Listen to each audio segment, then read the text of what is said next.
hawak-hawak ng mahigpit ang kanyang espada na pinalilibutan niya ng kanyang aura. Ay mabilis siyang sumugod patungo sa fortress nila ni Kyria. Subalit bigla siyang napatigil at lumaki ang kanyang mga mata sa sobrang gulat nang may nakita siya. Malakas niyang sinabi sa lahat na tumigil. Nakita niya ang isang taong nakasabit sa itaas ng tarangkahan. Si Sir Hamel pala ito na duguan at mukhang wala ng malay. Sa sobrang pagkabigla ay sinabi ni Dargo sa kanyang isipan na hindi ba daw ay sinabihan na niya si Sir Hamel na huwag kumilos ng padalos-dalos. Agkakita ni Dargo sa sinapit ni Sir Hamel, agad niyang iniutos sa kanyang mga knights na paikutin ang mga kabayo at umatras kaagad. Pagkarinig sa utos na yon, nabigla ang isa sa mga knights at tinanong niya kung bakit naman daw.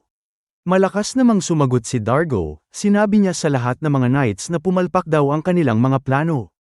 Kung kaya napagdesisyonan niya na kailangan muna nilang umatras at bumalik sa kanilang kampo para i-reorganize ang kanilang formation.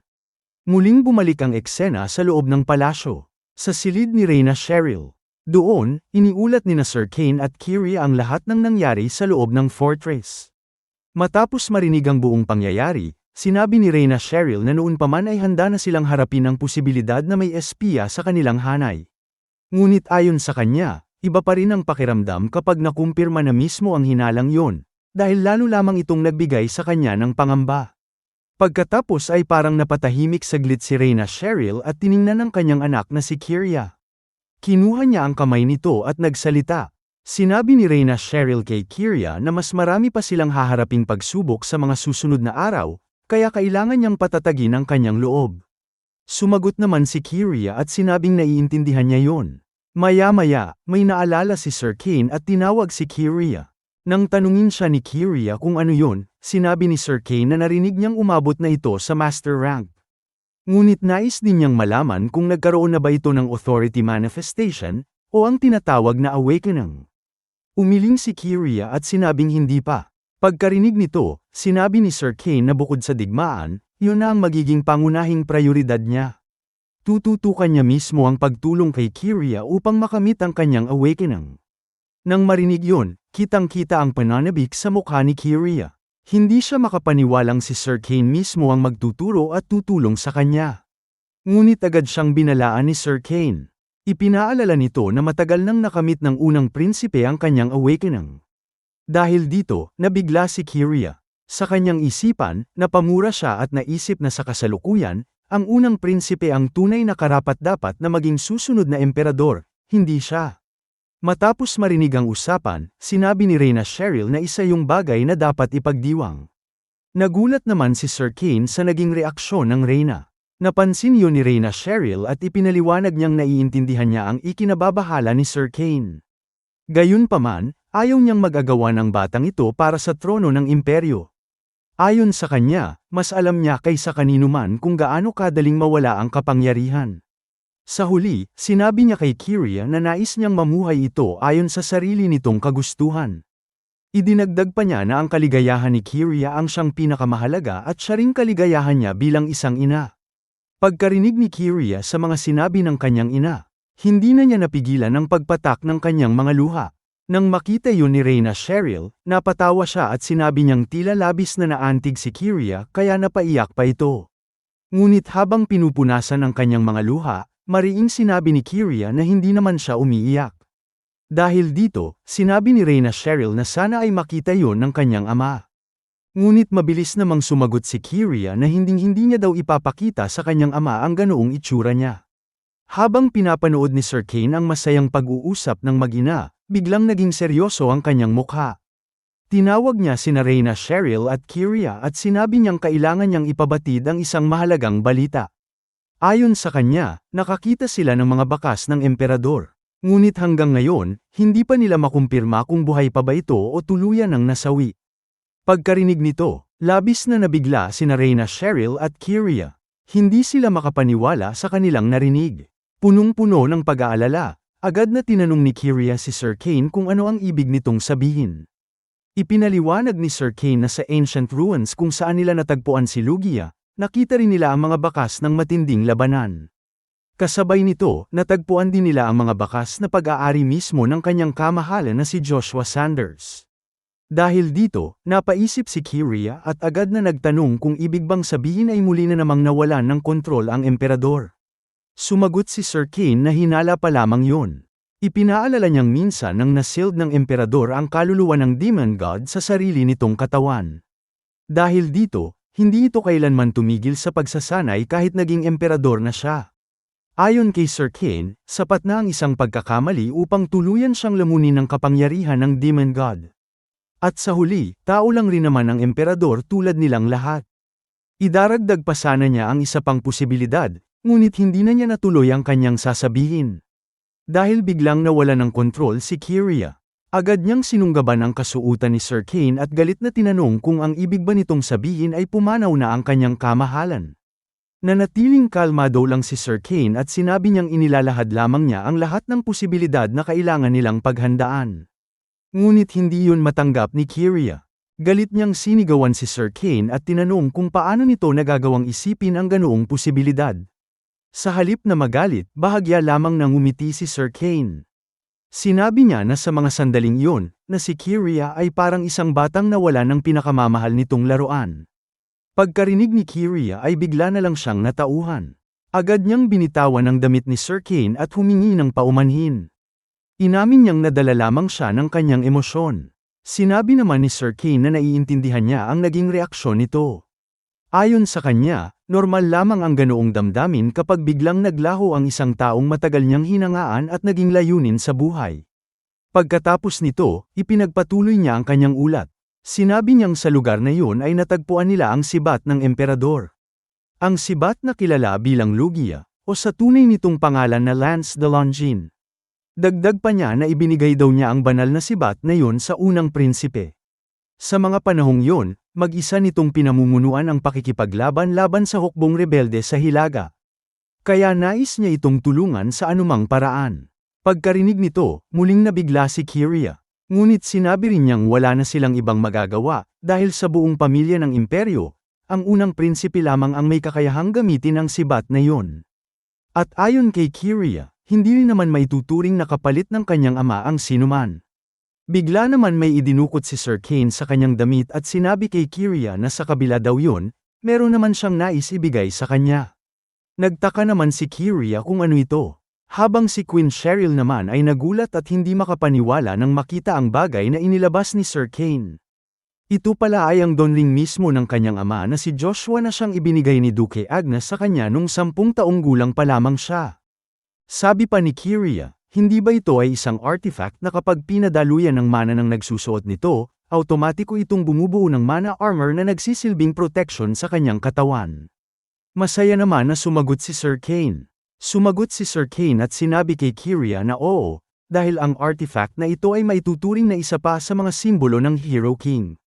Pagkarinig nito, hindi na maitago ni Kiria ang kanyang saya. Agad siyang nagpasalamat kay Sir Kane. Ngunit bago niya tuluyang matanggap ang artifact, sinabi ni Sir Kane na ibibigay lamang niya ang donring kapag napatunayan ni Kiria na karapat-dapat talaga siyang magmay-ari nito. Pagkatapos nito, lumipat ang eksena sa labas ng kastilyo. Makikita roon sina Sir Kane at Kiria na magkaharap, tila naghahanda para sa isang laban. Habang inuunat ang kanyang mga braso, tinanong ni Kiria kung ang pakikipag-spar ba sa kanya ang kwalipikasyong hinihingi ni Sir Kane. Sumagot naman si Sir Kane na isa lamang daw ito sa mga dahilan. Ipinaliwanag niya na umaasa siyang sana hindi daw yun mangyayari. Ngunit kung sakaling may masamang nangyari na sa kanyang kamahalan, kailangan na nilang paghandaan ang susunod na mangyayari. Idinagdag pa niyang napakatagal nang nilamon ng digmaang sibil ang Avalon. Pagkarinig na naman ni Kiria sa ganoong usapan, lalo siyang nainis. Sa kanyang isipan, sinabi niyang kanina pa paulit-ulit na binabanggit ni Sir Kane ang posibilidad na yon. Pagkatapos ay malakas niyang sinabi na kung sumiklab man ang digmaan, gagawin niya ang lahat upang wakasan ito habang wala pa ang kanyang ama. Hanggang sa pagbabalik ng emperador, siya ang hahalili sa tungkulin nito.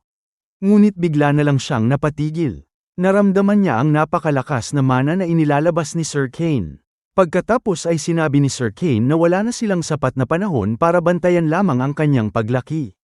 Kaya sisimulan na niya ang pagsubok upang malaman kung sino sa dalawang prinsipe ang mas karapat-dapat maging susunod na emperador. Pagkatapos ay nakangiti niyang tinanong si Kiria na kung nawala na ba ito ng kumpiyansa sa kanyang sarili. Pagkarinig niyon, biglang nagbago ang ekspresyon ni Kiria. Kitang-kita ang galit sa kanyang mukha. Nang makita yun ni Sir Kane, sinabi nitong yun mismo ang gusto niyang makita, ang tunay na anak ni Joshua Sanders. Agad na inabot ni Kiria ang kanyang espada, at hinugot niya ito mula sa kaluban nito. Sinabi naman ni Sir Kane na inaabangan niyang makita kung gaano kalakas ang naging paglaki ni Kiria sa ilalim ng Flame Emperor. Sa kanyang isipan, napagtanto ni Kiria na wala na siyang ibang pagpipilian kundi ang bunutin ang kanyang espada. Ngunit alam din niyang hindi magiging madaling kalaban si Sir Kane. Sa mundong ito, na ang authority ang nagsisilbing sukatan ng tunay na lakas. Hawak-hawak pa rin daw ni Sir Kane ang posisyon bilang sa The Great Nine Stars sa loob ng 10 taon kahit na wala siyang authority o kahit na ano. Pagkatapos nito, hinugot din ni Sir Kane ang kanyang espada. Sinabi niyang maaaring gamitin ni Kiria ang anumang paraan na nais nito. Dagdag pa niya, hindi siya kikilos kahit isang hakbang mula sa kanyang kinatatayuan. Ang nais lamang niyang makita ay isang laban na tunay na makapagbibigay kasiyahan sa kanya. Sa kabilang panig, naghanda si Kiria sa kanyang pag-atake. Sa isang iglap, mabilis siyang sumugod kay Sir Kane at buong lakas na sumigaw na pagsisisihan daw nito ang mga salitang binitiwan niya. Nagsimula na ang pagsasanay nila ni Prince Kiria at ni Sir Kane. Sa bawat hampas ng espada ni Prince Kiria ay madali lang ito nasasangga ni Sir Kane. Kahit anong gawin niya at kahit na anong lakas pa ang ibuhos niya, ay nagagawa pa rin itong sanggain ni Sir Kane na hindi man lang umaalis sa kanyang kinatatayuan. Hanggang sa natapilok si Prince Kiria at nawala ng balanse at siya ay natamba. Bakas ang inis sa mukha ni Prince Kiria dahil wala man lang siyang may magawa laban kay Sir Kane. Agad naman tumayo si Prince Kiria para sana sumubok muli na atakihin si Sir Kane. Pero bigla na lang napabuntong hininga si Sir Kane at nagsalita. Sabi niya na mas mabuti daw na bigyan niya ng isang demonstration si Kiria. At lumaki ang mga mata ni Kiria nang makita niya ang ginawa ni Sir Kane. Nakita niya na tinanggal na ni Sir Kane ang aurang nakapalibot sa kanya. Kaya tinanong ni Kiria na kung ano ba daw ang iniisip nitong gawin. Tumugon naman si Sir Kane. Sinabi niya kay Kiria na sa kasalukuyan daw nitong antas ay kaya daw niya itong labanan kahit hindi niya pagamitin ang kanyang aura. Nagulat naman si Kiria nang marinig niya ito at nagsalita sa kanyang isipan. Sinabi niya na kahit gaano pa man daw siya maliitin ni Sir Kane, hindi pa rin daw siya naniniwala na kayang pigilan ng ordinaryong espada lang ang kanyang mana na kayang humati ng bakal. At walang kaano-ano siya ay nagulat nang mabilis nang kumilos si Sir Kane at nakapunta kaagad sa kanyang harapan at aakmang magsa-slash attack gamit ng espada nito. Nagawa naman masangga ni Kiria ang atake ni Sir Kane. Subalit bigla siyang nagulat at hindi makapaniwala sa kanyang nakita. Nagawang mahati ni Sir Kane ang kanyang aura na nakabalot sa kanyang espada. Kaya siya ay napapaisip na kung paano ito nangyari. Sinabi naman ni Sir Kane na ang lahat ng nag-i-exist ay may sariling daloy. Saad pa niya na makikita lamang daw ito kapag nalampasan na ng isang tao ang kanyang mga limitasyon at naabot ang antas ng Master Rank. Sabay slash attack kay Kiria. Nagawa naman ito masangga ni Kiria. Pero gulat na gulat pa rin siya sa ginawa ni Sir Kane. Dagdag pa ni Sir Kane, tinanong niya si Kiria na sa ngayon ba daw ay naiintindihan na niya ito. Kung bakit ang malalakas ay tinatawag na Master Rank sa simula pa lang ng true cultivation. Gayunpaman, ang daloy ay hindi isang bagay na maaaring basta na lamang ituro sa iba. Kailangan itong matutunan sa pamamagitan ng sariling karanasan. Parang hindi naman naiintindihan ni Kiria ang sinasabi ni Sir Kane. At habang sunod-sunod siyang inaatake ni Sir Kane, ipinaalam din ito kay Kiria na maging ang daloy daw ay umiiral din sa awtoridad na parang isang uri ng hangganan o limitasyon. At makikita na kamuntikan na si Kiria kung hindi lang niya nasangga ang atake ni Sir Kane. Saad pa ni Sir Kane, ang awtoridad daw ay parang kapalaran dahil dumarating ito ng biglaan. At kahit sa kasalukuyan ay napakarami pa ring malalakas na tao ang isinisilang. At hindi yun dahil sa talento kundi sa swerteng taglay nila mula pa sa kanilang kapanganakan. At sa bagay na yun, kahit papaano ay pinupuri daw niya ang tibay ng loob ni Kiria. Habang sinasangga ang sunod-sunod na atake ni Sir Kane ay bakas sa mukha ni Kiria na nahihirapan siya. Sa huli, sinabi ni Sir Kane na narating daw ni Kiria ang antas na ito sa pamamagitan lamang ng sariling husay, nang hindi umaasa sa isang bagay na pabago-bago tulad ng swerte. Gayunpaman, sinabi rin niya na hanggang doon na lamang ang mararating nito. At nagpakawala siya ng isang malakas na slash attack, na sa sobrang lakas ay nagawa nitong mabasag ang espada ni Kiria kahit pa pinalilibutan ito ng kanyang aura. Pagkatapos ay biglang umikot si Sir Kane, at bago niya sundan ang kanyang atake ay tinanong niya si Kiria na ngayon daw ay naranasan na ito ng kanyang katawan mismo, ano daw sa tingin niya ang masasabi niya tungkol dito. At lumaki ang mga mata ni Kiria sa ginawa ni Sir Kane at napatulala na lang. Hanggang sa direkta siyang tinamaan ng isang napakalakas na tuhod sa tiyan at napasok si Kiria sa sobrang sakit nito. Napaluhod siya sa lupa at talagang nasaktan. Pagkatapos ay tinanong siya ni Sir Kane na kung naiintindihan na ba daw niya ngayon ang lahat kahit kaunti lang. Saad pa ni Sir Kane, sapat na daw para sa kanya kahit isang beses lang. Kung nagawa daw sana ni Kiria na magalusan siya kahit kaunti kahit masira man lang nito ang kanyang suot na damit ay kikilalanin niya ito. At nakangiti niya pang sinabi kay Kiria na huwag daw nitong sabihin sa kanya na kinukumpara niya ang kanyang sarili sa kanyang kamahalan tapos ito lang daw ang kaya niyang gawin.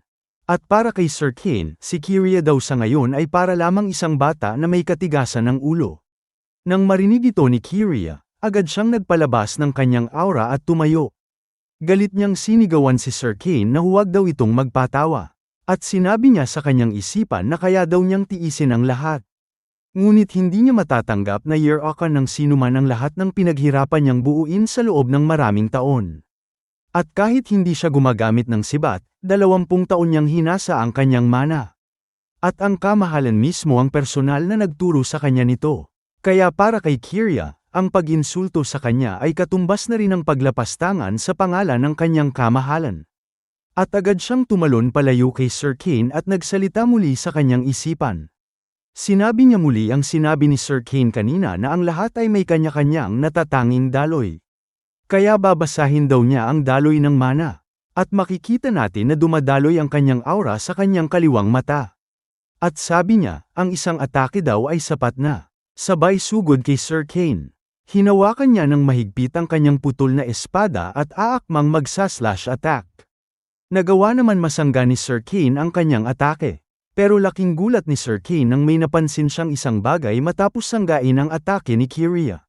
At dito na natatapos ang chapter na ito. Salamat.